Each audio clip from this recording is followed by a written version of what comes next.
Welcome back to the Being Mother Hustler podcast. I have the amazing Abbey McKenna today, and I'm so excited because I got connected with her through the amazing Rhonda Swan, the Swan family. They've been traveling for a very long time. I remember seeing their Instagram when their daughter was like a child, like a real child, not like a kid yet.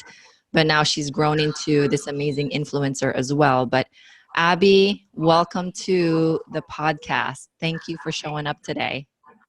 Thank you so much for having me. Thank you. Thank you. So as you could hear, she has this amazing accent, and it's Australian. So Abbey, we were talking about where you came from. Can you give us a little snippet of that childhood in Australia and how is that impacting you as an adult?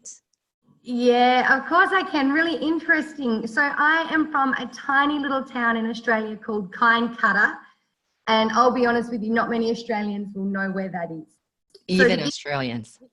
Yeah, even Australians. It's like you blink and you miss it. There's some silos. There's a post office. I think it's still running. A lot of my family lives there. If you drew a line down the middle of Australia, I'm on that line about an hour from the coast. And my dad was a fifth generation farmer. My mum and dad were childhood sweethearts. And like people in that country town, you marry your next door neighbour. And my dad was actually operating a farm with his two brothers and his dad. And the farm was in drought for so long that it couldn't function and sustain everyone. So someone had to leave, and my dad put his hand up, which was unheard of, being the eldest son in Australian pioneer farm. And my mum and dad started operating their own businesses, which was very interesting for me. And I think that had a huge impact because up until the last couple of years, I'd always walked the line, done everything you were meant to, got given great opportunities through mum and dad, went to boarding school, played a lot of sport. And then I became a mum and I decided to throw in my career and throw everything away and start doing business. Wow. So, yeah, not the country girl I once was. What kind of childhood were you given? Was it a rough childhood? Was it amazing and playful? Was it traumatic? What was like? All of the above. all of the above. You know, I think trauma is really relevant for people, but like in perspective with a lot of the other people that I've listened to on your podcast, my childhood, and I can't complain about it, was amazing. You know, my mum and dad worked, and there are some issues there now with my mum and dad, which is interesting, but we were always really close. They worked really hard to give my sister and I the best opportunities. We always came first. My sister and I both played elite level sport, so they got us around to that. They, worked really hard to send us to boarding school. They helped me through my university and all of those things. So, it didn't come without its hassles. It didn't come without, I think I started rebelling when I was about 20. I was very much brought up. My mum's a lovely people pleaser. Bless her. She's got a very, very kind heart, but I learnt people pleasing very early on. And I had a few traumatic experiences. So I'm a survivor of sexual abuse. But in all, my childhood was really fantastic, like really, really good. I love your attitude about that because, sometimes it shows up as a tear, when people tell their story about childhood, it kind of choke people up, but I love how enthusiastic you are about it.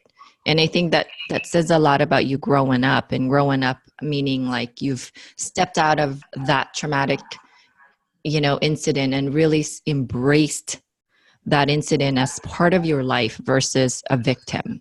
You know what I'm saying?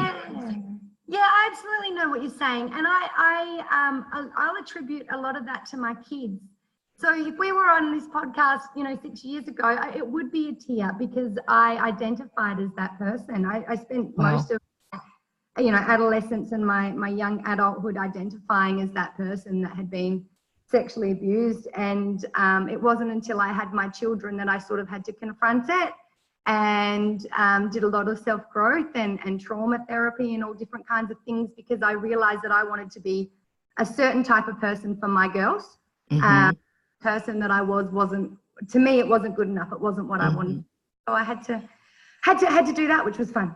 That's amazing. And so that just happened. You're growing up and getting out and stepping out of that identification has just happened because you said 2 years ago or something. Yeah, absolutely. And it's been interesting because I actually never thought of myself as a mum. I come from a massive family. Wow. And I'm the kind of person where people would sort of hand me their kids and I'd go, why are you handing me your kids? I'm not even really into them, Oh my gosh. And then I wound up with my own children, and I've got beautiful Ben, my partner. Together we've got 5 daughters in a blended family. But it wasn't until I had my babies that I had to take a good hard look at myself. I mean, I was successful, but I was busy. I wasn't spending time with them. There were certain things about my mindset that I didn't want to rub off on them because I know that it had rubbed off on me from significant results. And it's just been this constant, as I think it is through growth, this constant unfolding, everything from leaving a relationship, leaving a town, throwing my career in, no longer doing things to please my parents and make my kids proud and doing things for my children, learning to operate a business. It's just like this constant unfolding lotus flower where you go through the mud, then you come out perfect. Then there's a storm, come out good again. Yeah. Well, it's constantly renewing who you are, I think, because, and I just want to preface, and I don't want to kind of leave out the people that are still identifying as a victim of blank. I want to preface that there is nothing wrong with identifying that because they are in a different journey than you are, than me. Everybody is on a different journey in life. And the way that I had, for you, kudos to you, is that healing, there's still healing. And with you showing up today and being really enthusiastic and thankful and grateful and embracing all of that, is that I can see that you have healed, right? Yes. From those trauma. Yeah, absolutely. And there's still things that I'm still healing from. And I think once you remove a layer, all of a sudden you find another one. And you go, I thought I knew, but now I've got to do that one. And now I've got to do that one. And it's all relevant. And I think it's about becoming the person that you want to be. But the first step was working out that I could become the person that I deserve to be.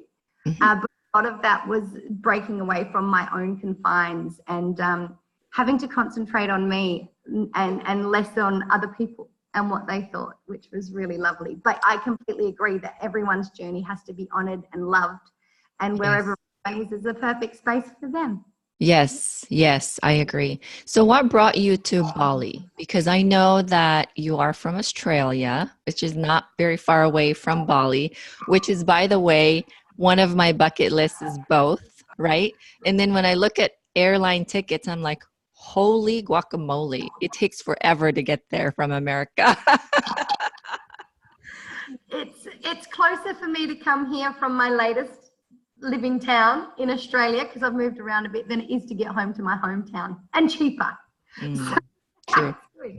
Yeah. But no, I was always, before kids, I was a traveler. I saved up for 3 houses and then took that money and went overseas instead of putting a deposit on a house. And for me, that experience, I think, was really important. I never felt more at ease than when I was traveling. And that's something that I really missed when I had my babies. I only went on an overseas trip once when I was pregnant with my second daughter. My eldest daughter and I, we went on an all-girls trip to Thailand. I nearly lost her twice, those sorts of things.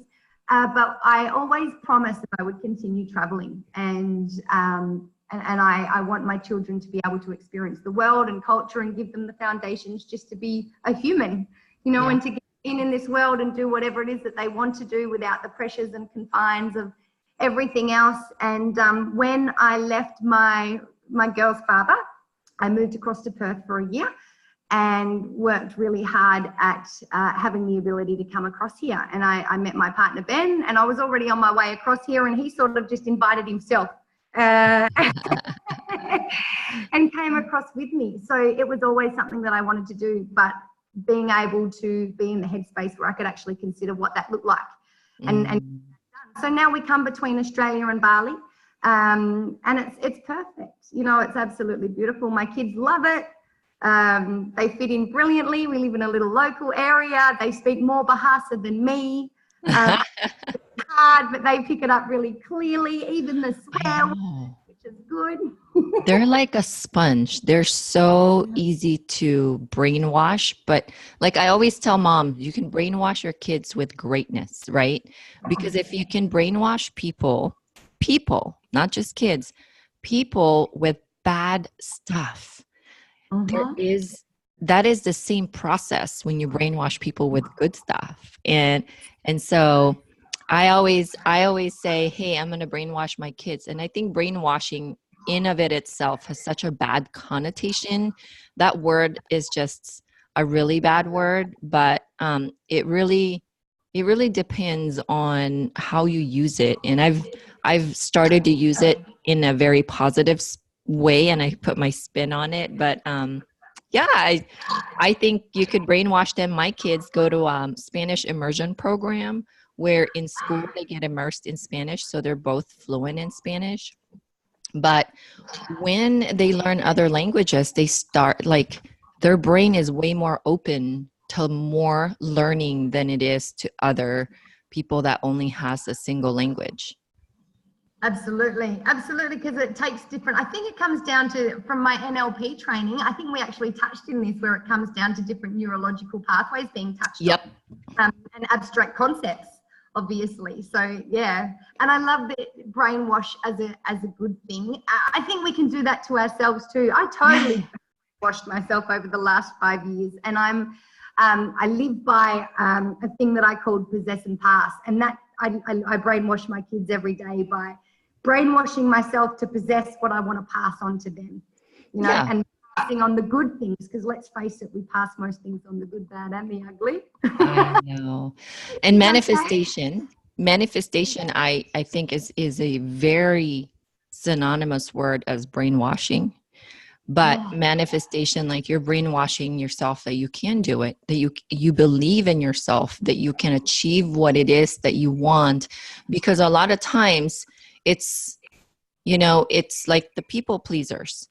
It is when you try to please people, you're executing on their goal, on what makes them happy, not what makes you happy, right? Absolutely. So that's cool. Now, what do you do in Bali? Where in Bali are you? Are you in Ubud? No, I'm not in Ubud. I love Ubud. Ubud.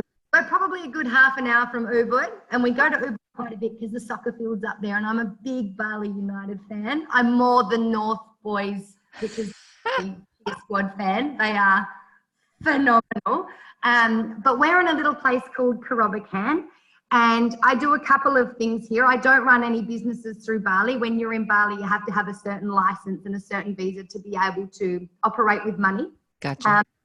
But my two really important things that I love doing, my partner and I, a year ago on our second date, we dreamed up an environmental rehabilitation business for post-use mining companies and while they're operating, and best land practices. So we've gone through the year of planning and negotiation, and we're about to start actioning some of those things. So that's extremely exciting. I get to take a part in handing an earth over to my children that I'm happy to hand over. And the other thing that I do that I love is I am the chief editor of a website called The Parenting Co, which is a parenting website. And, you know, we're there to give value, give how-tos, to be really, really real, really raw, really honest. And I've got a great team, and all I have to show up is show up and tell the truth about being a mum. And I can take awesome. So I can do that from here, hence the reason I can be in Bali. So you can do online, but you can be an online worker because it's virtual, right? Yeah. Because you're not having a physical business there. So that's cool. Absolutely. Yeah. So I don't have an office space, and there's no exchange of money through the Indonesian government or anything. It's all operates out of Australia. I'm completely white hat. You're legit, sister. So What is that website again? The parentingcode.com? The Parenting Co. So I was in the Parenting Company. So just Oh, the co. parentingco.com. Spanking looking ad designers that are amazing. Blue and pink and white. I love it. Ooh, I can't wait to check that out and just Yeah, to see some of your work. it's so amazing. And you know, it was interesting. My now business partner, I met him in Bali at one of Rhonda Swan's events. And we kept in contact. We got along really well, him and his wife, B, who's about to have a baby, which is amazing. Shower today. And I just did a post about mumming for real, about the perfectly imperfect mum and what that looks like. And, you know, this is honestly, because at the time I was doing NLP coaching for women. I've got a long history of doing different things. And he messaged me and said, Abby, I think that you've just solved a problem for me. And then he's told me how he was starting an online parenting business and would I be interested in partnering with him. And that was about a year ago today. And that's amazing because our growth of that website and our business, I've had to learn a lot. Charlie is a serial business owner and he's so and he's younger than me. So you know, he's so good and he's such a genuine guy. So we've also started an online a Facebook parenting business niche support group for parenting business owners, and we're on there helping people to collaborate and share everything that's worked for us and everything that hasn't as well. So that's the latest development with the Parenting Co. That's awesome. Congratulations. Now, I want to know what did your parents teach you growing up? Like, what did you grasp that you now apply not only as a parent but also as a business owner, because you've seen them work very hard in the farming industry? Yeah, oh, absolutely. The ability to be resourceful. And, you know, before starting my own business and separating from my partner, I was a teacher. I was earning six figures and life was really comfortable, you know. And so having to go from being a worker to running your own business was very, very interesting. So I'm glad that I had some of the foundations from my parents to be able to show me that. And by the way, broke. When you're new in business, you're broke. I didn't think I'd ever be. It was a really interesting time for me. But we managed. It was good. It was a really good learning process. So a number of things learned, definitely the ability to be resourceful and the ability to find the good even in the bad times. Yes. I think coming from a farming background, that's really important. Communities, you know, you find your tribe, communities stick together. But also being that people pleaser for so long and learning how to almost reverse that has been really important for me as well, because I've had to learn, you know, I've had some business partnerships that weren't what I thought they were. So being able, my dad's very good at listening to his gut and his intuition and just making a very common sense, that's not good, that's not right for me, no, I'm not doing that. And I was never able to do that. So that's been really, really, really interesting. But the ability to get up and just keep going and really good problem solver. Yeah. Well, I think when you're a teacher by trade, and I see this a lot in the school system here in America, is you teach what's in the books. Yeah. And it's all by the book. And unfortunately, the world evolves and it takes some time to adapt. Like from the school system have yet to adapt too, which is very, like, I have two boys and my oldest thrives in academia, but my youngest, it's not for him. And, you know, my oldest is by the book. He loves a manual. He loves to do what you tell him to do. Just make sure you tell him step by step. The other one, you tell him what you want to see, what the outcome is, and he'll figure it out, you know, and that is something that for me, I was really forced in school because I have a degree in accounting and I hate accounting. And I was raised in the Philippines and we were raised that education, it was all about education.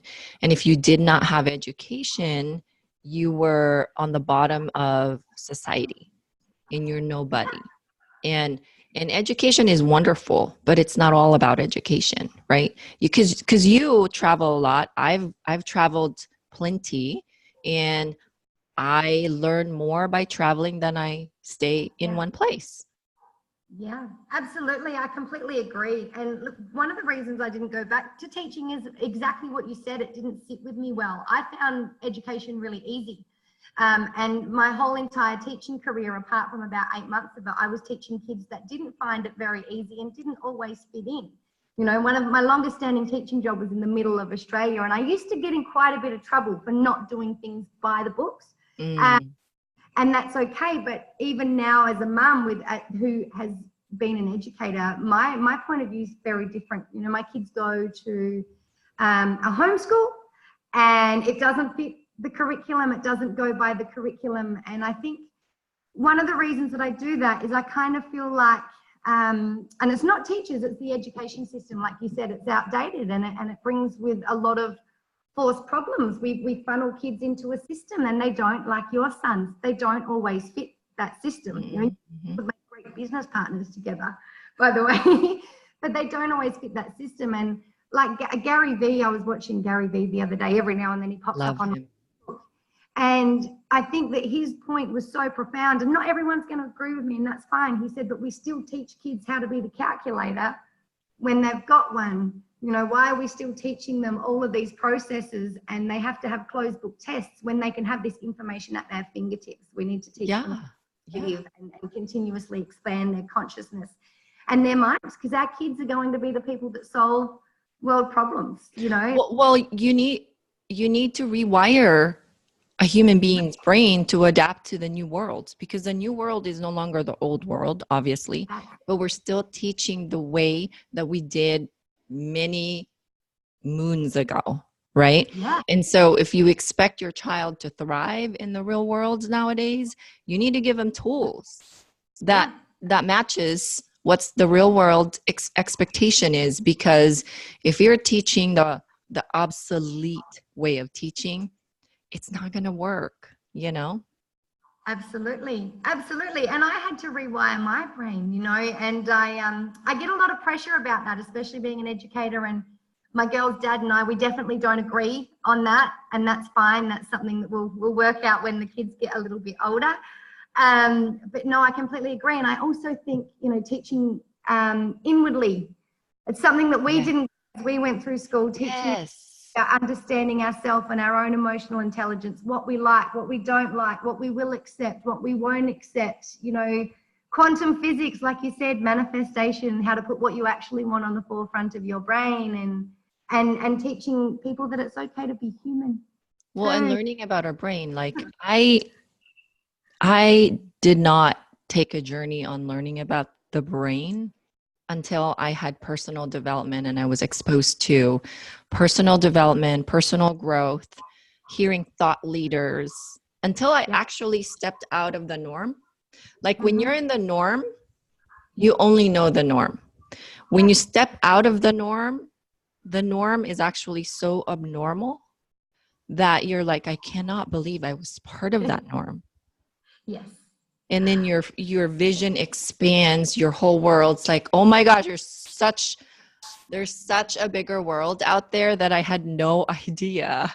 Yeah, absolutely. I completely understand. And I'm laughing because I know what you're saying. I look back and like, how did I wind up like this? You know, and it's interesting because being the people pleaser that I was and coming from a small community, my old world, and I love them dearly, but they think that I'm crazy. Yeah, we're the abnormal ones to them, and you look at them and I'm like, yeah, you are the abnormal. Absolutely. You're taking all these risks. You're crazy. You had this great job. You're what are you? You're, you know, to the point where you get told that you're an unsafe parent and you're making silly decisions based on the life that you want to live. And I can't apologize for it. I completely honor and respect where they're coming from, because I've come from that place, but I wouldn't have it any other way, because at the end of the day, I sometimes have to do life the way that I want to, because if I don't, all I'm showing my kids is they're not worthy of doing that themselves. So sometimes mum has to put herself first so that my kids see me doing that, so that when they get older, they go, oh, well, mum did that and this is how she did it. So now I can do it myself. Amen. Especially for us people pleasers, and all of you guys out there, love and honor to you. My people pleasing behaviors were erratically what I look at. You would be so startled knowing me now. Like, I used to be so concerned with what other people thought of me that I would go around, like, bake cookies and go around to people's houses and just drop in and give them a gift just so that I could gauge how they were feeling about me. Wow. And I was a good person. I hadn't done anything wrong. There was no other reason. It was just the kind of behaviors I was brought up around. And so stepping outside of what everyone expected, and I was always winning awards and being recognized for my career. So to go from that and having those accolades as a people pleaser to going, I'm not going to do that anymore, was terrifying. But the terrifying feeling is so exhilarating. You know, it's like that energy is, it's like nothing like that energy. And when you're in the norm, you will never experience that feeling, like the feeling of being exhilarated because you just made this crazy decision. And I was watching, you know, I watch a lot of thought leaders. Gary Vee is one of them. And like you said, from time to time, they pop off. And sometimes I've watched them before, but it's like, sometimes your mind wasn't ready when you watched it. And then when you watched it again, it's the same exact content, but somehow I received it differently. So I watched Steve Jobs talk about that being an entrepreneur and going out of the norm, you have to be crazy because normal people don't do it, you know? And because when it gets to be very difficult, because it will, and it is, only insane people will continue to push through that difficulty. Normal people won't push through that difficulty. So you have to be somewhat of a crazy person and insane to put yourself through that difficulty. And I'm like, oh my gosh, it's so true. And I love Steve Jobs. He's such a legend, and he has so much nuggets to share, and have left all of us like an amazing legacy, not just the iPhone and the MacBook and all that, but really wisdom. You know, there's nothing like wisdom. And that man have left so much wisdom that we all can learn from. Yeah, absolutely. And thank goodness he shared it with us. You know, it was so funny, the insane conversation. I had that conversation probably, so for everyone watching, it's literally 12:35 a.m. where I am at the moment. And By the way, thanks for staying up so late. Have a coffee. It's fine. It's not a problem. I'm good at it. But, you know, I had that conversation with my partner, Ben. I had that conversation with a single mama that we helped each other a lot during our single mama days before I tindered up with Ben. Go Tinder. It was a social experiment. It's hilarious. But I think it's Les Brown that says the richest place on earth is the graveyard, because it's where so much knowledge, so many ideas, inventions that we never, books that were never written, go to the grave, you know. And I think it's thank God to social media that we can sit and listen to Steve and Gary and Les and all of these people and be given those nuggets, because you're right, your brain receives them when you're ready for it. Like your brain's a really interesting thing. It deletes information and it distorts information, and it will code things the way that you want it to. You know, if I sat here and said to you, say green for 10 seconds and say nothing else. Now look around your room and tell me everything that was green. You would only things that were green. You might notice something that was lime green, and, you know, it doesn't distinguish what's different. And then you distort. Oh, that's green enough, I'll go with that. The same as with life. If we know we're going to be successful, we'll find evidence of that. If we know we're not going to be successful, that's what we'll find evidence for, you know. And I swing in roundabouts depending on what day you catch me. Don't get me wrong. You're right either way, right? And I the analogy that I like to use is when Tesla was a new car. I did not know what a Tesla looked like. And I didn't care to Google what a Tesla looked like. But as soon as I saw one, I immediately saw one after another, after another, after another, after another.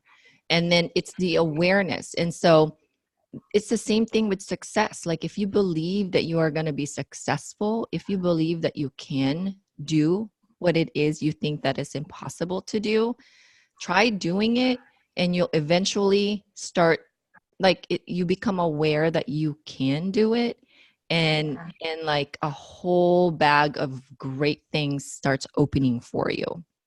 Yeah, absolutely. And I think having that piece of information available to you in the vortex of your mind when those insane moments, Karen, as an entrepreneur, as a mum, where we're hiding in the bathroom crying because we just need a break and we're questioning what on earth we're doing, and it would be so easy to go the other way, you know, and a lot of us, I think, that go on this journey, we know we're never going to, but that doesn't mean we're not complete disheveled messes that make absolutely no sense. And, you know, just in the pits of despair at times, but having that available to you just to calm down a little bit and go, okay, whatever I believe is true is what I'm going to find evidence for. Let's find some good evidence, you know, and I promise you'll find it. And sometimes you don't want to. Sometimes you're just so shitty at the world that you're like, I don't want to look for good stuff. But when you'll find it. But it's a mindset thing too, because I used to be that way. You know, I used to like look at other people that are going for their dreams as like, yeah, they'll never make it. I used to be that negative Nelly or the Debbie Downer, you know, and I used to judge people all the time. And like I said, we are on our own journey, and we become open to so much things. And for me, I became open to the alternative when it hurt enough. And when I say it hurt enough, I ran a brick and mortar business. It's an insurance business. And I was not seeing not only the growth in my business, but I also wasn't seeing the growth of me. And when I came home, that showed up to where I was very ill towards my husband. I was very ill towards my children. I wasn't showing up as a mother that I should be. And so the realization came because I was always late to go pick up my children. I'm like, I thought I started this business so I could be free to be there for them. But instead it is eating me alive, and I can no longer be there for my children. And in fact, I'm late every day. I have like this trend that I was known in the school that I was always late every day until I forgot about them. And that was like that was the most painful realization for me, because I got a call they get out at 2:50 every day, and you can get away with it up until 3:20, 3:30. So I knew what my room of like what they could tolerate. But then eventually I got to a point where I forgot about them, and it was 4 p.m. and they called me. When I got there, I was like, you know, stressed out to the core, thinking, I wonder where my children's going to be, because they're supposed to be like the teachers and the office people were supposed to leave school by 4 p.m. or something. And by the time I got there, it was past 4. So some of them had to like stay for me, the diva that I was, right? And so then I could say that about myself now, because I have this different mindset and I've grown from that moment. But before, I never own up to all my own mistakes. I never say I was a diva. And in fact, when somebody calls me that, I would like hate them for it, you know, even though I was. But then I got there and I just started bawling. And I said to my kids, this will never happen again. It was that pivotal moment for me to like, I'm done with this normal thing. I'm done pleasing people. I'm done pleasing my customers. I'm done. I just don't know where I was going, but I knew that moment in time I was done. And as soon as I said that I was done, like my mind just like opened up to new things that I never knew existed. And it started showing up. It's again, the evidence started showing up because I said, the moment I said I was done, okay, that's all I needed to hear. Whoever was listening, the universe, whatever you believe. Yeah. And then it started showing up for me. And my life started changing, and I started showing up differently for my family, and I started caring for my family. I literally was so into my career that I forgot I had family, you know? Yeah. Oh. I get it. I'm feeling you. So I'm getting emotional. I'm such a hot mess. And the reason We is all are. we are. And I've only learned, and even probably the last year, that it's perfectly okay to cry. I'd learned to dumb down my emotions because I got taught that being sad was crazy and there's so much shame attached to it. Or you're so dramatic. You're so dramatic. Yeah, absolutely. You got to be a strong, independent woman, and oh God, and Toughen Charlie. up. And it's so funny because that story that you told, my version of that is quite similar, and I've told it. I mean, it's part of my branding film when I was doing mindset coaching. I have told it thousands of times, and I still tear up because I'm so grateful for what my daughter did for me and for her. I was exactly the same. I was, being recognized as a teacher, and this particular night I was like 6 months pregnant with Indiana, and it was report writing time, and so you can imagine there was just files of books and books and books, and my partner and I, we weren't even friends. We sort of lived in the same house, but we'd gotten pregnant and everything was about money, and like we had enough, but No connection. Oh God, yeah, absolutely. And my daughter, it was exactly the same. I would drop her off to childcare in the morning. I would pick her up as late as I could. I'd get some food into her. I'd try and get a good half an hour in, bathe her all the time, going, come on, I've got to get around to work. Pray that she'd go to sleep, and get angry when she wouldn't go to sleep because I had work to do for everybody else. Short-fused. I was so short-fused. Absolutely. And this particular day, Ayla was about 18 months, and she was bald. She was so funny. She looked like an old grandpa. I look back at photos now. So cute. And she kept saying, Mum, please play with me. And I said, I can't. And I did things like I put her on the couch next to me and put the TV on. And I put her in front of the computer, and she just wouldn't let me get to work. And she was, Mum, play with me. And it was literally the first time I'd really raised my voice to her. And I said, I know you don't understand, but I need you to understand. I need to get this work done. And she'd slammed down my computer screen, and that's what had set me off. And she sat down and she started crying, and she said, Mum, just play with me. Wow. I looked at her and I felt awful. And it was the first time I noticed she started to get little curls, ringlets at the back of her head, and I hadn't even had the time to notice that. So that was my moment. I think very similar. And I took some time off of work the first time I took myself out bush to the lake and had a good hard look at myself and a good think of what. But that, like you said, from that moment I made a decision, and my people pleasing. That's when I started going on the journey of mindset. And the very first thing that I did was understand how social hurting works, so that I couldn't be talked out of it, and I couldn't scare myself out of it. But I'm so grateful for Ayla for that moment. She's, yeah, so bless her. Because I was so into my career, my second child came out 3 months premature. Oh, babe. I was so stressed out. And I kept asking for medical reasons from the doctor, like, why is this happening? And the doctor's like, we don't really know what happens when baby comes out earlier, but here's multiple reasons. Moms drinking while they're pregnant, taking drugs, or very stressed out mother. And I'm like, well, I don't take drugs. I don't drink while I'm pregnant. So it must be the stress. It's because of me, the baby came out early, And so you would think that would have woken me up. You would think. But now looking back, and I'm like, I can't believe I didn't pick up that sign. And I still kept going. you know. And when I didn't tell you the part of the story where it really slapped me in the head was when I got to the school and I bawled. The person that was there waiting for me said if I kept doing what I was doing, they were going to call the child services on me. And I was like, oh my gosh, this is like real, I can't do this anymore.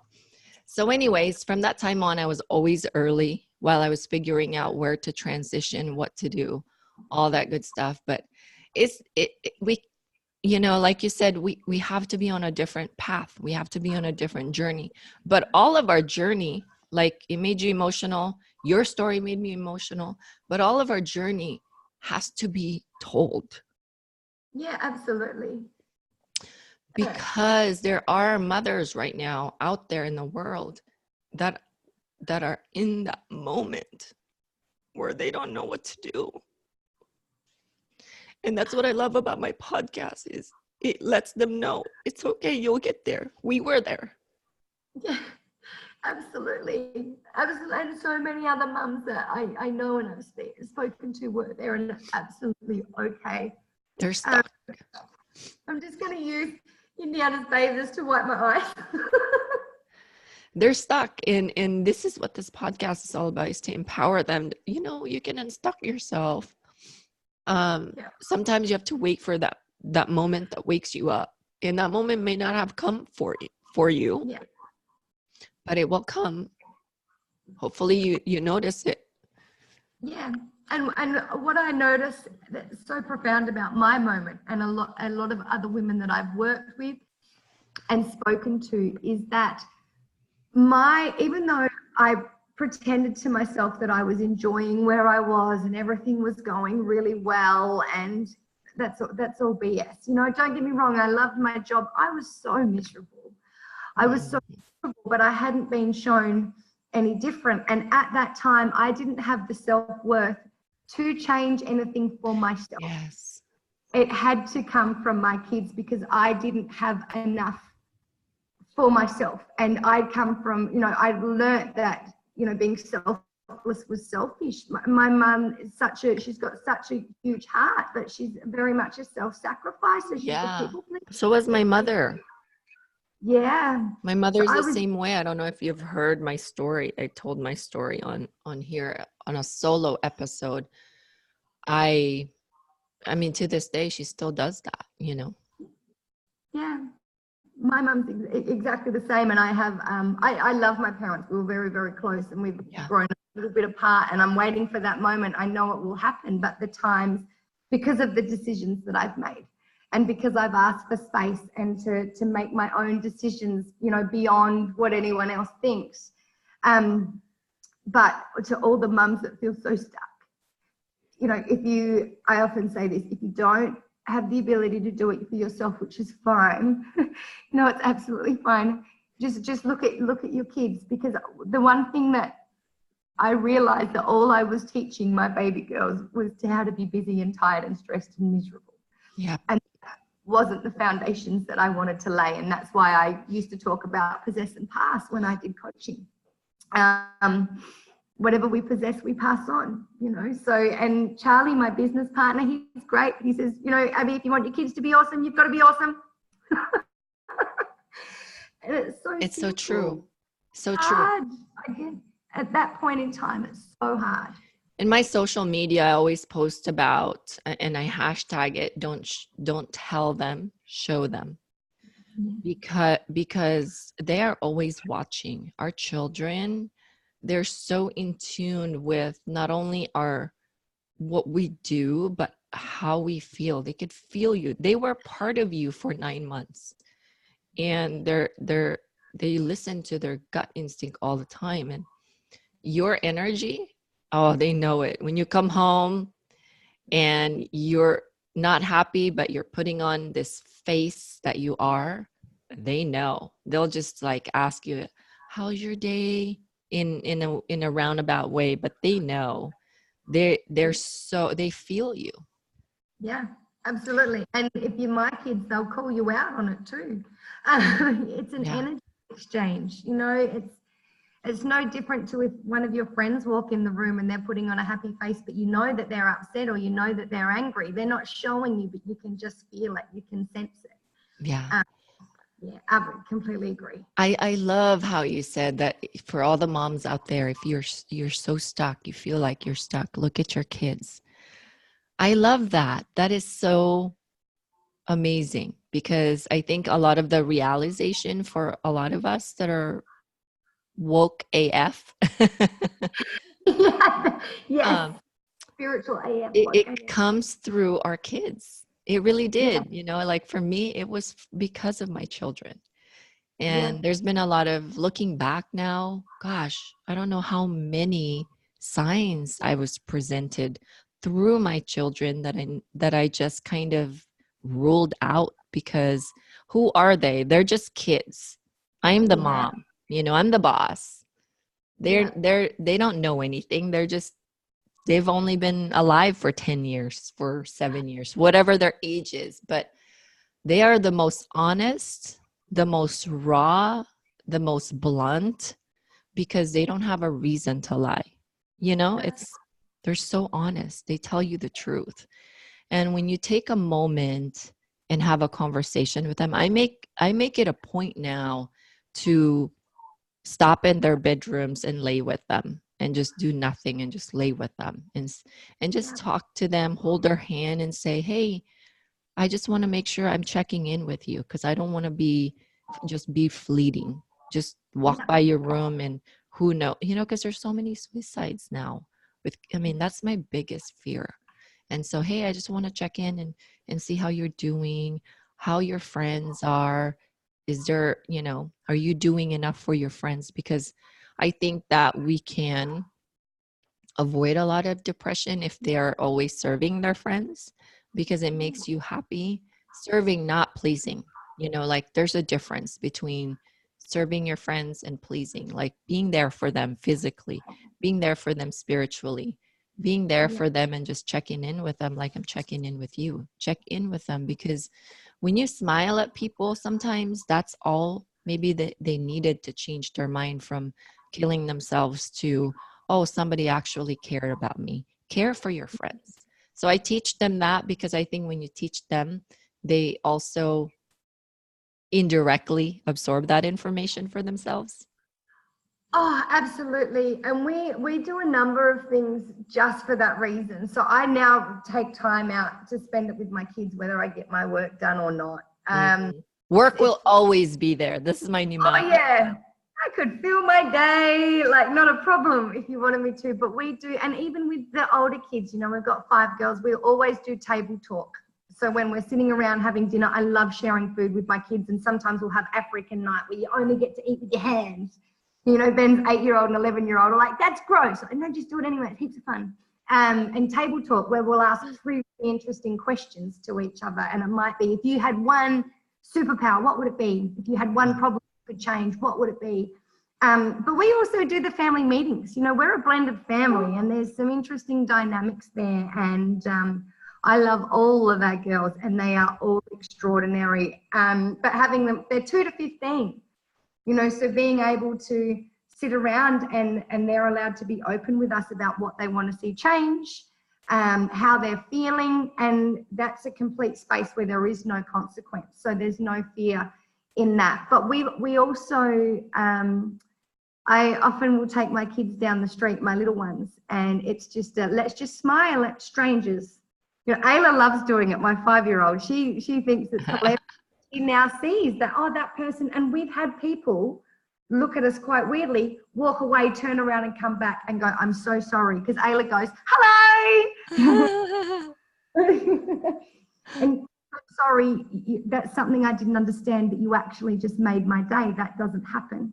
But we do a lot of work because this was a big problem with me around the difference between healthy friends and toxic friends. And like you said, the difference between helping and assisting and supporting and pleasing. And when there's not necessarily a fair exchange there. Yeah. There's a boundary, there's always boundaries. And I teach my kids boundaries because I want to make sure that they're not being abused, like Yeah. because they're always giving and they're not, like you said, exchange. that becomes an abuse, right? And I always tell them, hey, there's always boundaries. I know I always talk about serving others and being supportive of others, but there is always a boundary. So just remember that. I just want the world to know that Abby and I just met today, even though we're crying together, and we could probably hug each other if we were right next to each other, like we've known each other for a very long time. So I just want other moms to know that we're here to support you no matter how far we are from you, because that we only have each other, because we can only relate to each other because we're all mothers, you know? And dads are parents too, and we love them because they help us out. Some do, but some don't. My husband is an amazing dad, and I'm thankful for that, but there's just a different connection with moms, and different connection too with kids to moms as opposed to kids to dad.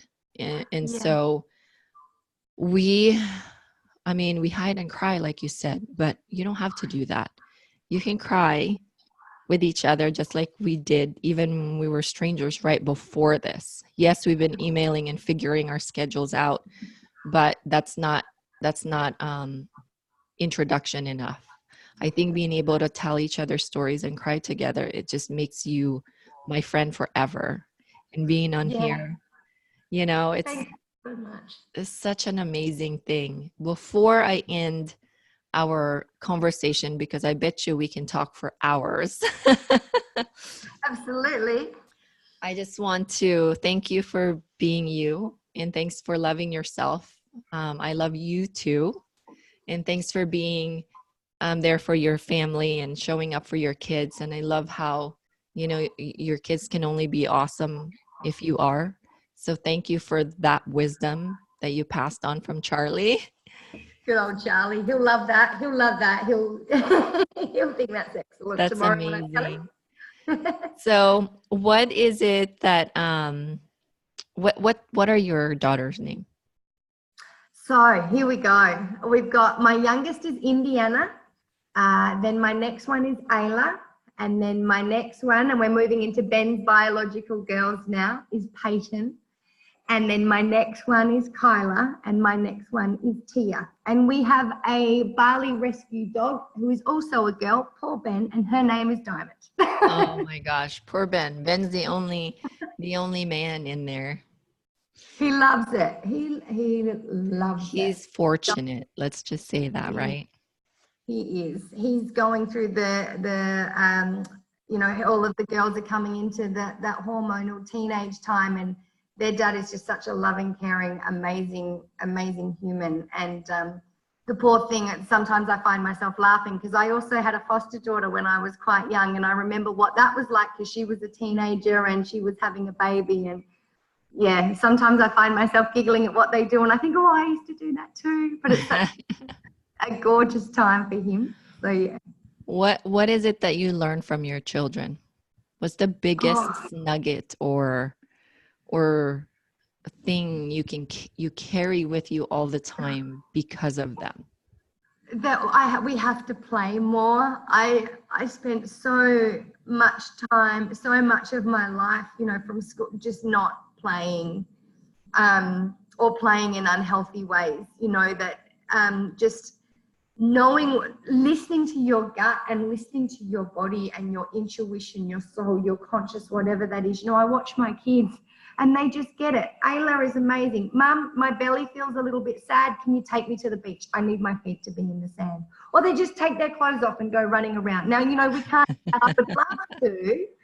I would love to, but just that all intuition, knowing that this is what I'm feeling. This is exactly what I need to do right now, because we get taught out of that as we go through society and we grow up and we get all of those conditioning and those rules. And, you know, we watch the perfect mums on the real estate ads and the healthy eating ads. And she's a 2D fake. Like, I'm sure, don't get me wrong, you know, no judgment, but she's a hypothesis. And no one has proved to me that she doesn't have a shirt with spaghetti sauce. And she doesn't for the hangover sometimes, you know. That's just it. Just listen to your intuition. Your gut always knows first. My kids are never wrong. Yeah. What is your message to them? To that I will be your champion. I promise. I think they are the most extraordinary. I'm going to get so emotional. I love them so much. They are the most, all of our girls are the most extraordinary, strong, diverse. They're all so different. They're amazing, right? They're amazing. But I promise to do whatever I have to do to be their champion. And that often and sometimes includes thinking about what I need so that they grow up, you know, and self-care is normal, and following their dreams is normal, and doing what they feel is right for them is normal, not the other way around. And that they can do the same, obviously, because they are freaking amazing. I'm getting so emotional. I love it. I love it. I love a good cry. This is my third one today. I always tell people, make sure you have a tissue because it might make you cry. Not me, but you telling your story, right? Yeah. What is your message to Ben? I'm so lucky to have found Ben. That Ben has done a lot of self-development as well. When we came together, we both came together at the perfect time because we've done a lot of work. Mm-hmm. And my message to Ben is that I'm Ben's biggest fan girl. And something I learned about Ben very early on is that no one took notice and validated his ideas. He's got an extraordinary mind. He doesn't know it as much as he does have it. I have seen that man save millions of dollars for companies and make decisions to better the earth in an instant. Like he's just extraordinary. He's the most kindest person. My message to Ben is that he's more extraordinary than he sees just yet. And I will constantly stand beside him and say yes, even to the crazy things, because they're the things that are the most exciting. Yes, that's so cool. Before I ask my last question, where can we find you? What's your social media handle? Is there a website that the listeners can search for you? Absolutely. The two easiest ones, and then you can branch out from there. So the two easiest ones are just theparentingco.com is our website, and we've got the same page on Facebook. So the Parenting Co, type that in, it'll take you to the page. And then if there's people interested, obviously, in joining the free parenting business niche community, that's the Parenting Co business community. Really, really easy. And YouTube, the Parenting Co. Just whack that in. We've got a blue and pink. Our designers are phenomenal. Lex and Jade and Juvie, they're amazing. A blue and pink logo, you will see us and come and join us. Have a laugh at my expense. Or cry. Or cry. I get very honest in there. That's so cool. Thank you for that. Now, what is Abby's definition of mother hustler? When you heard that word, what came into your mind? It was really interesting. So my idea of hustling has actually changed over the last 6 months, right? When I think of hustle, I think constantly on the go, everything that we've been talking about. You know, sacrificing time, sacrificing sleep, doing everything that you need to for your business. That for me has changed so much over the last sort of 6 months to a year, I suppose, because like I said, I always said that I would put my kids first, and I had to learn to do that as a business person too. So that was really interesting. So for me, a mother hustler is just being so open and so honest and making the changes that she wants to see for herself, for her children, for the world, for other mums. Whatever that looks like for that mother hustler is absolutely perfect, but very, very simple. Thank you for that. That's an amazing definition. No, thank you. I love what you do. I think it's amazing, and the world needs people like you, because this is how we grow. Thank you so much, Abby. You are an amazing mother, amazing woman, and an amazing entrepreneur. Thank you. So much love to you. I honor you so much. Love to your beautiful family, and of course to all of your listeners. It's been wonderful being here, and I think you are extraordinary.